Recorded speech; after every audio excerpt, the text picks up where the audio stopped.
Hello students, welcome to online classes. मैं संजय कुमार। हम plus two के अंदर पोल साइंस का जो पॉलिटिकल साइंस का हम जो शक्ति, सत्ता और वैधता जो टॉपिक पढ़ रहे थे उसको आगे कंटिन्यू करते हैं। देखो, हमने बात की थी कि शक्ति, सत्ता और वैधता ये तीनों आपस में जुड़ी हुई मैटर है। इस चीज़ को हम कर चुके हैं। मैंने आपको कहा था जैसे सत्ता होती है वो शक्ति और वैधता दोनों मिक्स हो जाते हैं तब वो सत्ता होती है। इसका मतलब सत्ता में शक्ति और वैधता दोनों होते हैं। अ, यानी जो सत्ता, जो जैसे मान लो जो हमारे मंत्री हैं, प्रधानमंत्री हैं, तो उनमें क्या वैधता है क्योंकि हमने उनको वोटों के द्वारा वैधता प्रदान की है, मत के द्वारा वैधता प्रदान की है। क्योंकि लोकतंत्र में जो वैध होता है ना, वो जनता के मतों द्वारा होता है।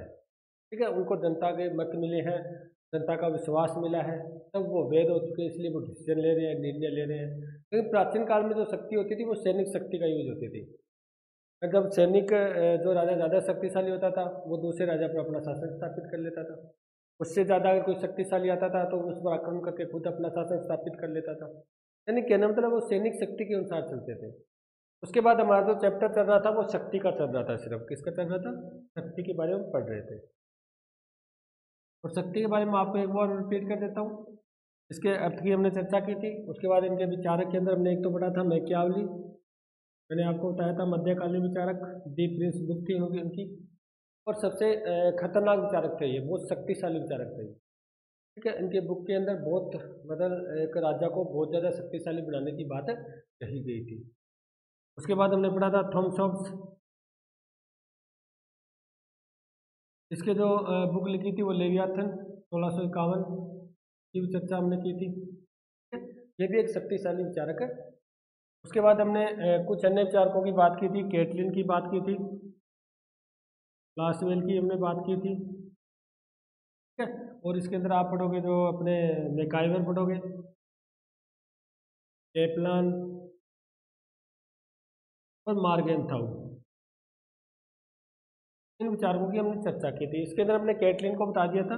कैटलिन ने कहा था जो राजनीतिक विज्ञान है वो शक्ति का विज्ञान है। क्या है? शक्ति का विज्ञान। ठीक है, ये बात कैटलिन ने कही थी। लास्टवेल ने क्या बुक लिखी थी, क्या कहा था? कौन सी बुक? कौन, क्या, कब, कैसे प्राप्त करता है। ठीक है? उसके बाद हमने मैकाइवर के अंदर बता देता हूँ आपको। मैकाइवर की एक बुक थी the wave of government. The wave of government, ये बुक किसने लिखी थी? मैकाइवर ने। इसके अंदर इसने शक्ति की बात कही थी। ठीक है, दी वेव ऑफ गवर्नमेंट जो बुक थी वो मैकाइवर की थी। मैकाइवर ने कहा था ये किसी भी संबंध के अंतर्गत, यानी शक्ति है ना, कोई भी संबंध हो, चाहे भी किसी भी संबंध के अंतर्गत ऐसी क्षमता है जिसमें दूसरों से कोई काम लिया जाता है, दूसरों से काम लिया जाता है और आज्ञा पालन करवाया जाता है। यानी शक्ति एक ऐसी क्षमता है, मैकाइवर ने कहा था अपनी बुक वेव ऑफ गवर्नमेंट में, कि शक्ति एक ऐसी क्षमता है, एक क्षमता है ऐसी जिसके द्वारा आप दूसरों से काम करवा सकते हो। यानी दूसरों से कोई काम करवाया जाता है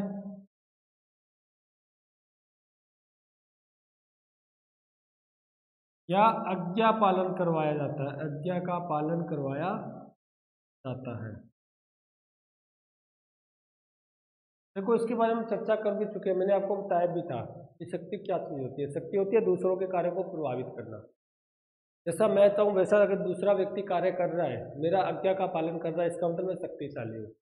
ये बात दी वेव ऑफ गवर्नमेंट ने मैकाइवर ने कही थी कि ये एक ऐसी क्षमता है, इससे हम दूसरों से कोई काम करवा सकते हैं अपने शक्ति का प्रयोग करके, या हम अपनी आज्ञा का पालन करवा सकते हैं। ठीक है, ये थे मैकियावेल। मार्गेनथाउ के बारे में आपको बता चुका हूँ, ये अंतर्राष्ट्रीय शक्ति की बात करते थे। उसके बाद हम आगे नेक्स्ट बात करें आर्गेन्स की, इन्होंने शक्ति की क्या परिभाषा दी थी। रॉबर्ट, आगे भी कुछ विचारक हैं उनके बारे में चर्चा करते हैं। हम सबसे पहले बात करते हैं आर्गेन्स की।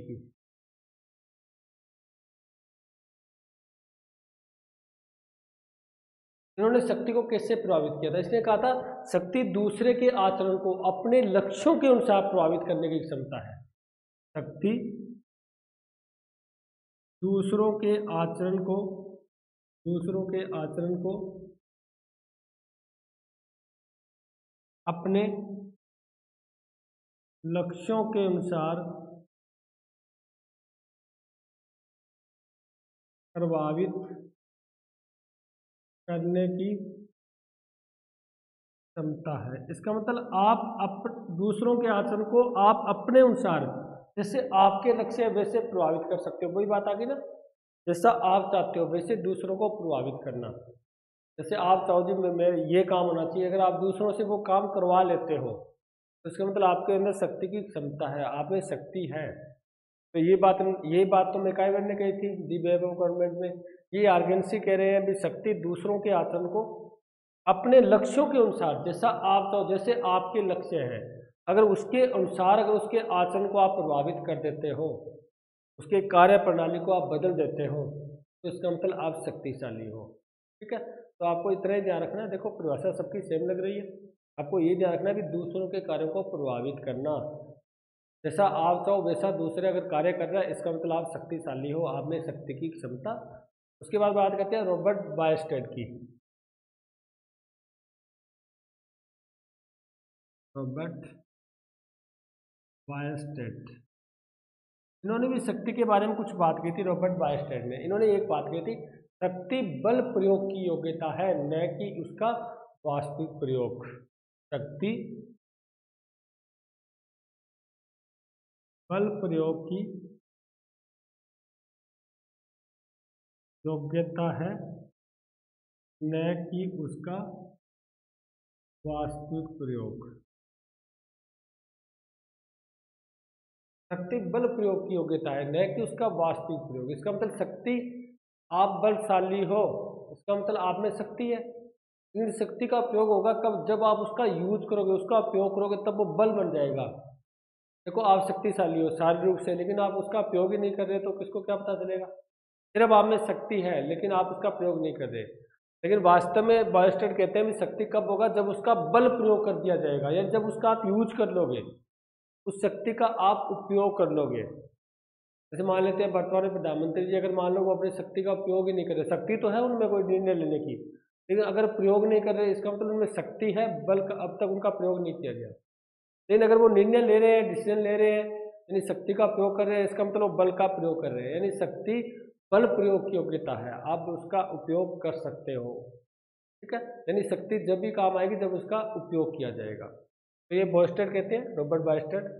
उसके बाद हमने शक्ति के बारे में पढ़ ली, कुछ परिभाषाएं हमने पढ़ ली, कुछ विचारकों की हमने चर्चा की है। ठीक है, अब आगे आता है भी शक्ति का बल व प्रभाव में भेद। एक तो अब शक्ति का बल के साथ क्या संबंध है, इसमें क्या अंतर है, क्योंकि अभी आया था ना बायस्टेड की परिभाषा, शक्ति बल प्रयोग का बल का प्रयोग है न कि उसका वास्तव, यानी बल के अंदर इसका क्या संबंध है, यानी बल के साथ अंतर क्या है इसका। ठीक है, एक इसके अंदर पढ़ोगे शक्ति और प्रभाव में क्या अंतर है, शक्ति और प्रभाव में अंतर।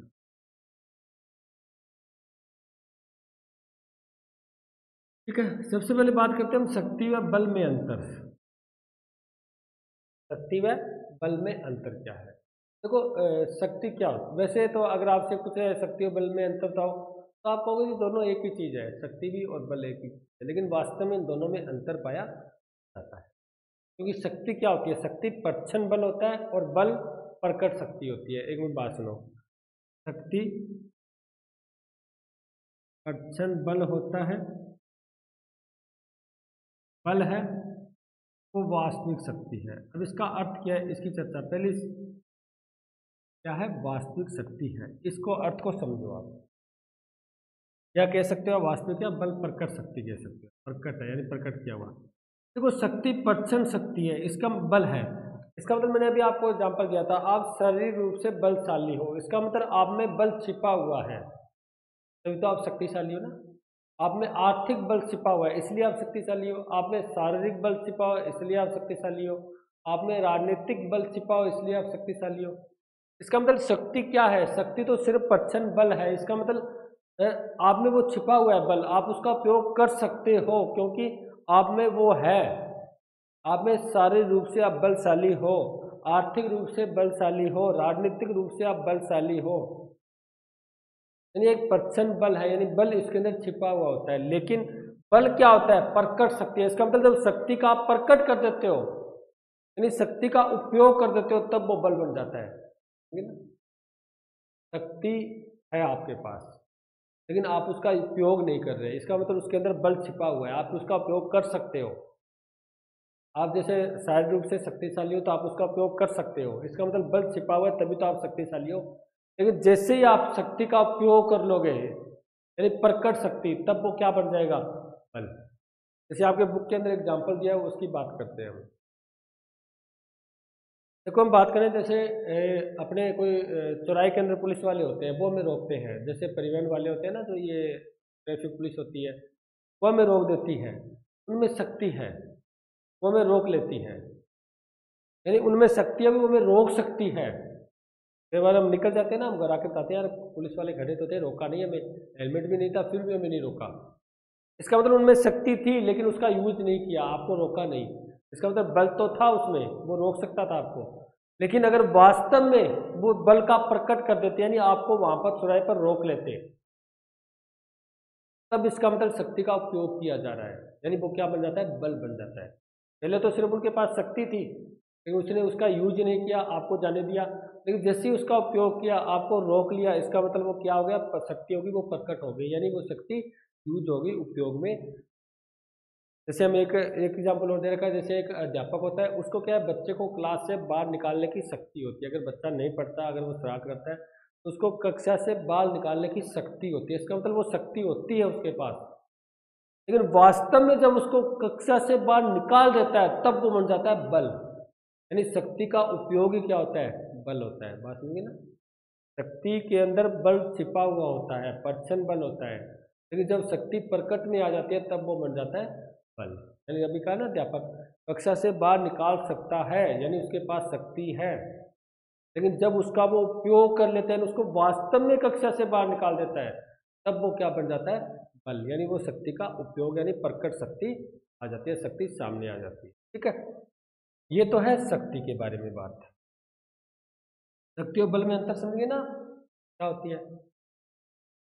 तो शक्ति होती है वो प्रचंड बल होता है, और बल होता है वो प्रकट शक्ति होती है। जैसे आपने शक्ति का प्रकट कर दिया, वो बल बन गया, और शक्ति है इसका मतलब प्रचंड बल है, यानी इसके अंदर बल छिपा हुआ है। उसके बाद करते हैं हम शक्ति और प्रभाव में अंतर। इसको आराम से देखना, बहुत ही सिंपल है भी ये। शक्ति और प्रभाव में अंतर। देखो हम बात करें, जो शक्ति होती है ना, वो शक्ति अनैतिक भी हो सकती है। हो सकती है, नहीं हो सकती? शक्ति तो अनैतिक भी हो सकती है। जैसे आप शारीरिक रूप से बलशाली हो तो आप अपनी शक्ति का गलत उपयोग भी कर सकते हो, किसी के इच्छा के विरुद्ध भी आप उससे कार्य करवा सकते हो, यानी अनैतिक होती है। जैसे मान लो आप शक्तिशाली हो, आप मेरे से कोई कार्य करवा रहे हो, मैं वो कार्य नहीं करना चाहता, लेकिन आप शक्तिशाली हो, इससे आप मेरे को अपनी शक्ति का उपयोग करके, बल का उपयोग करके आप मेरे से क्या करवा रहे हो? वो कार्य करवा रहे हो। इसका मतलब ये अनैतिक है, नैतिक नहीं है, क्योंकि मैं वो कार्य करना नहीं चाहता। ठीक है, इसका मतलब शक्ति क्या हो सकती है? अनैतिक हो सकती है। लेकिन ध्यान रखना, प्रभाव जिसे हम वेदता भी बोलते हैं, ये हमेशा नैतिक होती है। ये क्या होती है? हमेशा नैतिक होती है, क्योंकि उसका प्रभाव होता है, व्यक्ति तभी ऐसा होता है। आपने समाज में देखा, कुछ व्यक्ति ऐसे होते हैं जिनकी बात हम मान लेते हैं। जैसे हम कोई कार्य कर रहे होते हैं, वो व्यक्ति वहाँ से, ना तो वो शारीरिक रूप से शक्तिशाली है, ना आर्थिक रूप से, लेकिन उसका व्यक्तित्व उच्च है, वो हमें कहता है बेटा ऐसा नहीं, ऐसा कर। जब वो, चाहे वो छोटा है या भाई कह दे या कुछ भी कह दे, भी आप ऐसे नहीं ऐसे करो, हम अपना कार्य बदल देते हैं। यानी शक्ति की परिभाषा यही तो थी कि हम, वो चाहता था वैसा हम कार्य कर रहे हैं, इसका मतलब वो शक्तिशाली हुआ। लेकिन वो शक्ति नहीं है उसके अंदर प्रभाव है, उसमें वेदता है, उस पर हम विश्वास करते हैं। जो बात उसने कह दी वो हम उसको मान लेते हैं, कि उसका व्यक्तित्व उच्च होता है। इसका मतलब जो प्रभाव वेदता होता है वो नैतिक होता है। लेकिन शक्ति क्या हो सकती है? अनैतिक भी हो सकती है। शक्ति नैतिक अनैतिक भी हो सकती है, लेकिन प्रभाव हमेशा जो वेदता होती है वो क्या होता है? नैतिक होता है, अनैतिक नहीं होता। ठीक है, अब आपको एक और यहाँ पर पहले चर्चा कर लेते हैं। तो शक्ति और वेदता होती है, ये एक दूसरे को सबलता प्रदान करती है, एक दूसरे को सबलता प्रदान करती है। इसका अर्थ हुआ, ये एक दूसरे का सहायता करती है। जैसे मान लो जो प्रभाव होता है वही तो शक्ति उत्पन्न करता है, शक्ति है वही प्रभाव उत्पन्न करता है। आप में शक्ति है, आप अपना प्रभाव उत्पन्न कर सकते हो। अगर आप में प्रभाव है तो आप शक्ति उत्पन्न कर सकते हो। जैसे मैंने अभी कहा था, एक बुजुर्ग आदमी या कोई अन्य व्यक्ति जिसका व्यक्तित्व उच्च है, वैसे वो शक्तिशाली नहीं है तो उसका व्यक्तित्व उच्च है, तो उसमें प्रभाव है, उसमें वेदता है, तो आके आपको कहेगा ऐसा काम करो तो आप कर लेते हो। उसका मतलब वो शक्ति आ गई ना, ये आपका कार्य वो प्रभावित कर रहा है, आपके आचरण को प्रभावित कर रहा है, वो शक्ति तो आ गई ना उसके अंदर। तो इसका मतलब प्रभाव ने किसको पैदा किया? शक्ति को। अगर आप में शक्ति है तो आप प्रभाव पैदा कर सकते हो। देखो मैं आपको बात बताता हूँ। देखो प्राचीन काल में राजा महाराजा थे, वो सैनिक शक्ति के बल पर राज्य को जीत लेते थे, अपना शासन स्थापित कर लेते थे सैनिक बल के आधार पर। लेकिन अगर उनको स्थायी राज करना है, लंबा दीर्घकालीन, यानी अगर उनको एक बार तो उन्होंने अपना राज्य स्थापित कर लिया, अगर उनको स्थायी राज करना है, लंबे टाइम तक राज करना है, तो उसको जनता का विश्वास जीतना ही पड़ेगा। उनको जनता के लिए कुछ कार्य करने ही पड़ेंगे। ये तो एक बार उसने राज स्थापित कर लिया लेकिन बाद में क्रांतियां होगी, विद्रोह होगा, उनका वापस राज क्या हो सकता है? समाप्त। इसका मतलब शक्ति तो उनके पास थी, अब उनको वैधता भी प्राप्त करनी पड़ेगी, यानी जनता का विश्वास भी प्राप्त करना पड़ेगा अगर उनको स्थायी राज करना है। तो इसका मतलब शक्ति के लिए वैधता जरूरी है और वैधता के लिए शक्ति जरूरी है ना। शक्ति के लिए वैधता जरूरी है और वैधता के लिए शक्ति जरूरी है। जैसे हम बात करें, शक्ति अनैतिक होती है, हम बता दी चुके आपको। जैसे अंग्रेजों ने यहाँ पर राज किया था, वो शक्ति के बल पर किया था, यानी अनैतिक थे। उनका जो कानून था, जो उनके साथ यहाँ पर जो उन्होंने राज किया था, वो टोटल अनैतिक प्रकार से किया। कहते हैं अंग्रेजों ने कोई भी युद्ध ईमानदारी से नहीं जीता था, टोटल बेईमानी से जीते थे, यानी धोखाधड़ी से जीते थे। इसका मतलब उन्होंने कार्य अनैतिक किया था। लेकिन आप महात्मा गांधी की बात करो, चलो उनके पास तो शक्ति थी, तो महात्मा गांधी की भी क्या थी? सब बात मान लेते थे। क्यों मान लेते थे? क्योंकि उनके पास प्रभाव था, उनका व्यक्तित्व था, उनके पास वेदता थी। वैसे शरीर रूप से शक्तिशाली थोड़ी थे, कोई उनके पास सैनिक शक्ति थोड़ी थी, लेकिन फिर भी उनकी लोग बात मान लेते थे। रीजन कि उसके अंदर प्रभाव था, वेदता।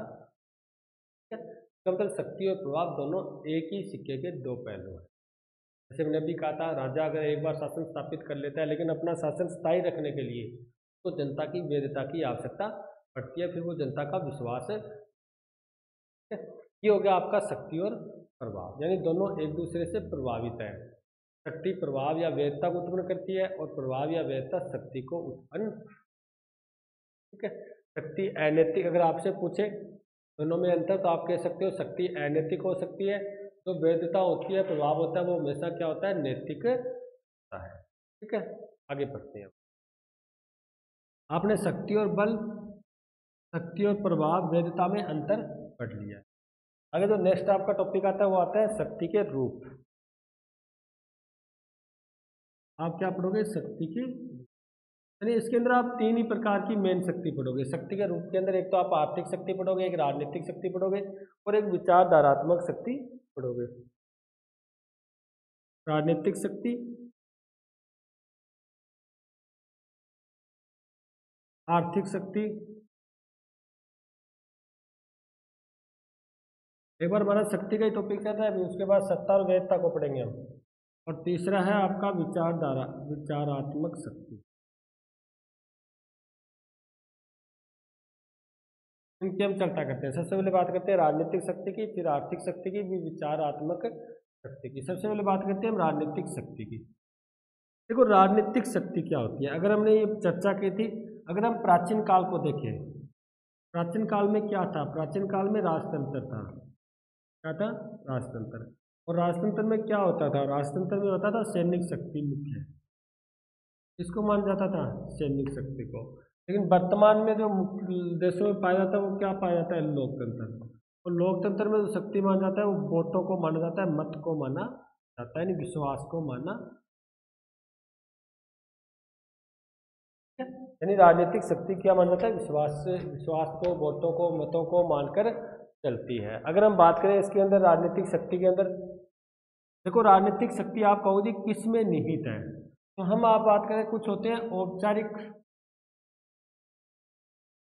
और कुछ होते हैं अनौपचारिक अंग, इसमें राजनीतिक शक्ति निहित रहती है, यानी राजनीतिक शक्ति का उपयोग करते हैं। ये तो चलो प्राचीन काल में था, राजतंत्र जो राजा था वही सबका यूज करता था, वही कानून बनाने वाला होता था, वही कानून लागू करने वाला होता और वही दंड देने वाला होता था, न्याय प्रदान करने वाला होता था। इसका मतलब कानून बनाने वाला ही राजा था, उसको लागू करने वाला ही राजा था, और उसके आधार पर दंड प्रदान करना या न्याय देना भी राजा ही करता था। लेकिन वर्तमान में क्या है, वर्तमान में लोकतंत्र में शक्ति जो नीति होती है वो कुछ व्यवस्थापिका यानी कानून बनाने की शक्ति, कार्यपालिका यानी कानून को लागू करने क्रियान्वित शासन करने की शक्ति, और एक होती है आपके न्यायपालिका यानी न्याय प्रदान करने की। ये तो शक्ति की है औपचारिक अंग। कौन से अंग है? औपचारिक, यानी ये औपचारिक अंग है जो शक्ति का उपयोग यानी राजनीतिक शक्ति का उपयोग करते हैं। ठीक है, व्यवस्थापिका, कार्यपालिका और न्यायपालिका। पहले तो कुछ था ही नहीं, पहले तो टोटल राजा काम करता था, टोटल शक्ति उसके पास थी। लेकिन वर्तमान में हम लोकतंत्र की बात करें तो व्यवस्थापिका कानून बनाना शक्ति, कार्यपालिका और कानून क्रियान्वित करने की शक्ति, न्यायपालिका और न्याय प्रदान करने की शक्ति, यानी ये औपचारिक अंग है जो राजनीतिक शक्ति का उपयोग करते हैं। लेकिन कुछ ऐसे भी होते हैं, अनौपचारिक अंग भी होते हैं। जैसे हम बात करें दबाव समूह है, इसके बारे में पढ़ेंगे हम। राजनीतिक दल, ठीक है, कुछ आप कह सकते हो व्यक्तित्व, प्रभाव, यानी इसके कारण भी क्या होता है, राजनीतिक शक्ति का, इनके द्वारा भी राजनीतिक शक्ति का उपयोग किया जाता है। दबाव समूह भी राजनीतिक शक्ति का उपयोग करते हैं, राजनीतिक दल होते हैं वो भी राजनीतिक शक्ति का उपयोग करते हैं, और कुछ व्यक्तित्व का प्रभाव भी होता है ना। कोई व्यक्तित्व प्रभावशाली होता है, वो ये कहता है इनको वोट देना तो उनको वोट दे देते हैं, इसका मतलब हमारे प्रभाव कार्य को प्रभावित कर रहे हैं वो। ठीक है, लेकिन राजनीति शक्ति का तो यूज कर रहे हैं ना वो। तो इसका मतलब ये देखो राजनीतिक शक्ति का ये भी प्रयोग करते हैं, ये होते हैं औपचारिक अंग, और ये राजनीतिक शक्ति का उपयोग करते हैं, ये होते हैं अनौपचारिक अंग। ये है आपकी राजनीतिक शक्ति। अब हम सेकंड बात करते हैं आर्थिक शक्ति। अगर आपसे पूछे राजनीतिक शक्ति के औपचारिक अंग तो आप कहोगे व्यवस्थापिका, कार्यपालिका, न्यायपालिका। अनौपचारिक अंग जैसे राजनीतिक दल है, दबाव समूह है, या कोई व्यक्तित्व कुछ व्यक्तित्व वाला व्यक्ति है, ठीक है, वो औपचारिक अंग होते हैं। अब बात करते हैं आर्थिक शक्ति की। देखो अगर आर्थिक शक्ति के बारे में आपको बताना चाहूँ तो ये ध्यान रखना, आर्थिक शक्ति होती है ना, आर्थिक शक्ति के द्वारा राजनीतिक शक्ति को प्रभावित किया जाता है, क्योंकि आर्थिक शक्ति सबसे बड़ी होती है। अगर आपके पास धन है, पैसा है, तो आप राजनीतिक रूप से भी शक्तिशाली हो। और आपने देखा होगा वर्तमान में राजनीति में कौन जाता है, जिनके पास बहुत ज़्यादा पैसा होता है, धन होता है, यानी आर्थिक रूप से जो मजबूत होता है वो राजनीतिक रूप से भी क्या होता है, मजबूत है। एक गरीब व्यक्ति जो आर्थिक रूप से मजबूत नहीं है, जिनके पास आर्थिक यानी धन नहीं है, पैसा नहीं है, आर्थिक रिसोर्स नहीं है, वो कभी राजनीति में नहीं जाता। समझ रहे ना। तो कहते हैं, ये कहावत बनी है भी, जो आर्थिक रूप से शक्तिशाली वो राजनीतिक रूप से भी शक्तिशाली। इसका मतलब राजनीति पर जो ज़्यादा प्रभाव पड़ता है वो अर्थ का ही पड़ता है, आर्थिक जो रिसोर्स होते हैं, जो गरीब अमीर होते हैं, उन्हीं का ही प्रभाव है पड़ता है। और आपने देखा होगा अमीर वर्ग ही ज़्यादा राजनीति में प्रवेश करते हैं, क्योंकि उनके पास पैसा होता है, आर्थिक रूप से वो शक्तिशाली होते हैं। ठीक है, तो आर्थिक रूप से शक्तिशाली तो राजनीतिक रूप से भी शक्तिशाली। ठीक है, अब इस आर्थिक शक्ति और इस राजनीतिक शक्ति के संबंध के बीच में हम दो विचारधाराओं की बात करते हैं। ठीक है, एक तो है जो अमेरिका की पूंजीवादी विचारधारा थी, ये क्या कहते हैं, और एक है मार्क्सवाद यानी मार्क्स की साम्यवादी विचारधारा।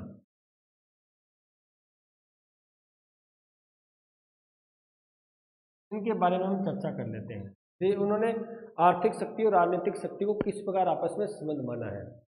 देखो सबसे पहले मार्क्स की बात करते हैं। मार्क्स ने ये कहा था कि जो राजनीति के अंदर जो जाता है, राजनीति को प्रभावित करता है, वो एकमात्र तत्व आर्थिक है।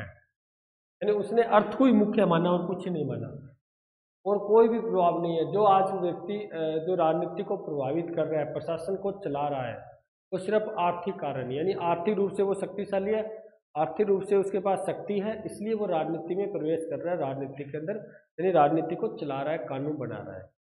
ठीक है, तो मार्क्स ने जो राजनीतिक शक्ति का एकमात्र तत्व माना है, ध्यान रखना, एकमात्र तत्व, वो किसको माना है, अर्थ को माना है, यानी आर्थिक शक्ति को माना है।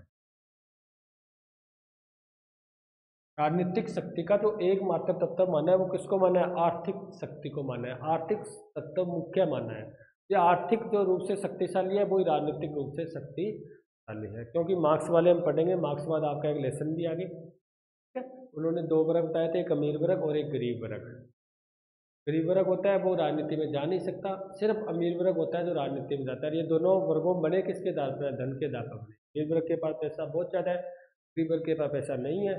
बस इसका मतलब अमीर वर्ग ही किया जाता है, राजनीति में चलाता है, जाता है, शासन चलाता है और गरीबों पर राज करता है, ठीक है। तो ये कहता है राजनीतिक शक्ति का एक मुख्य कारण एक ही है, वो है आर्थिक शक्ति। ये ध्यान रखना, एकमात्र तत्व है। लेकिन पूंजीवादी विचारधारा क्या कहते हैं? वो कहते हैं राजनीतिक शक्ति का एक कारण है आर्थिक शक्ति। बिल्कुल सही है, आर्थिक शक्ति, लेकिन यह एकमात्र कारण नहीं है। आर्थिक शक्ति तो है, जिसके पास आर्थिक शक्ति होती है वो राजनीति में जाता है, लेकिन इसने तो कहा था एकमात्र तत्व है। लेकिन पूंजीवादी कहते हैं ये एकमात्र कारण नहीं है, अन्य भी कारण है जो राजनीतिक शक्ति प्राप्त करते हैं। आपने देखा होगा, कहते हैं नरेंद्र मोदी जी के टाइम, कहते हैं वो तो पहले चाय बेचते थे। इसका मतलब ऐसा नहीं है जिसके पास आर्थिक शक्ति है वही राजनीति में जाएगा। आज वो हमारे प्रधानमंत्री हैं। बहुत से ऐसे लोग थे जो बिल्कुल गरीब थे, लेकिन वो धीरे धीरे आज अच्छी मतलब मंत्री या अच्छे राजनीतिक स्तर पर पहुंच चुके हैं, ठीक है। ये कहते हैं ये कहता है एकमात्र कारण, लेकिन ये कहता है एकमात्र कारण नहीं है, अन्य कारण भी होते हैं राजनीतिक शक्ति प्राप्त करने के।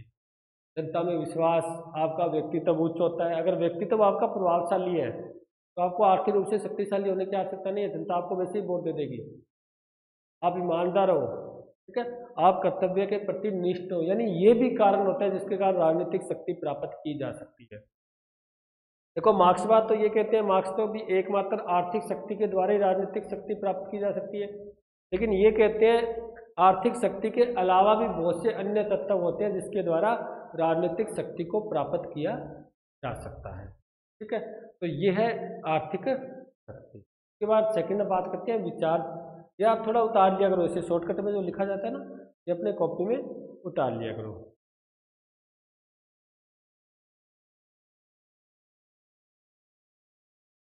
उसके बाद बात करते हैं विचारात्मक शक्ति की।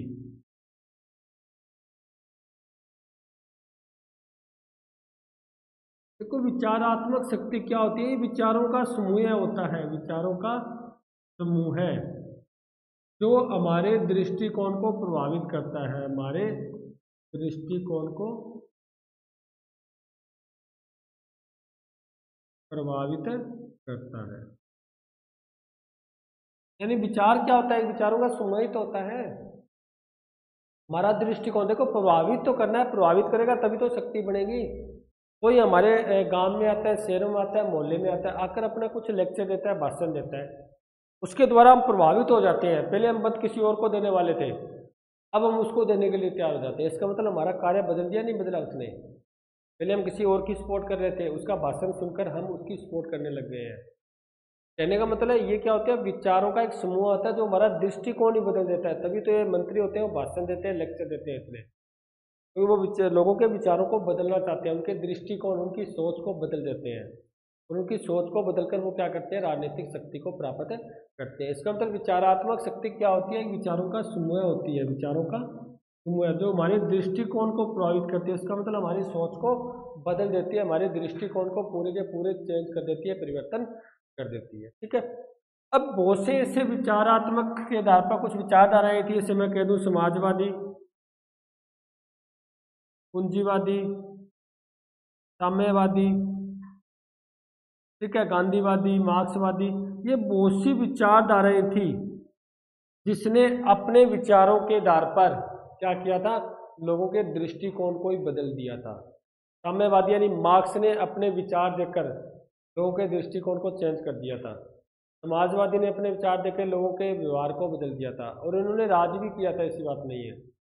हिटलर अपनी विचारधारा के आधार पर कितने लोगों को, यहूदियों का कातलान किया था, कितनों को खत्म किया था।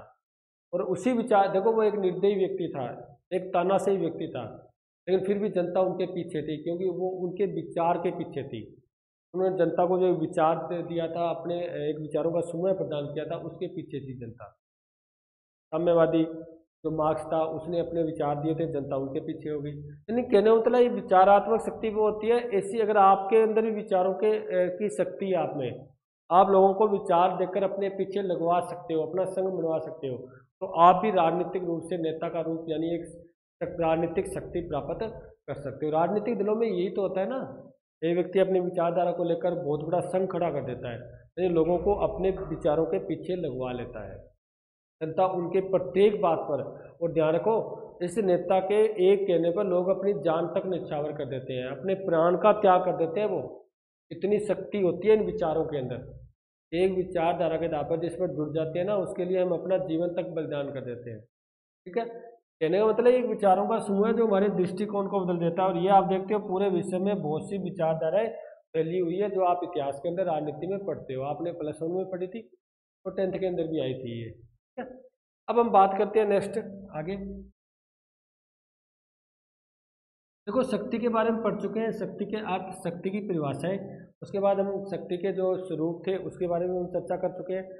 अब आती है शक्ति की संरचना के बारे में पढ़ेंगे हम, शक्ति की संरचना यानी उसका स्ट्रक्चर पढ़ेंगे शक्ति का। अलग अलग विचारकों ने इसको अलग अलग प्रकार से उसका स्ट्रक्चर बताया, उसके अपने उसकी संरचना को व्याख्या थे। उसके अंदर आज हम एक पढ़ लेते हैं, वर्ग प्रभुत्व का सिद्धांत। सिर्फ छोटा ही है ये, बिल्कुल सिंपल सा ही है, 2 मिनट का, देख लेते हैं इसको, बहुत ही फेमस है। और आगे जैसे आप मार्क्स ध्यान रखना, इसको ध्यान से देखना, अगर इसको आप समझ आ गए ना तो मार्क्स वाली आपको पूरा लेसन ही समझ आ गया, क्योंकि मार्क्सवाद का लेसन है वो इसी पर है।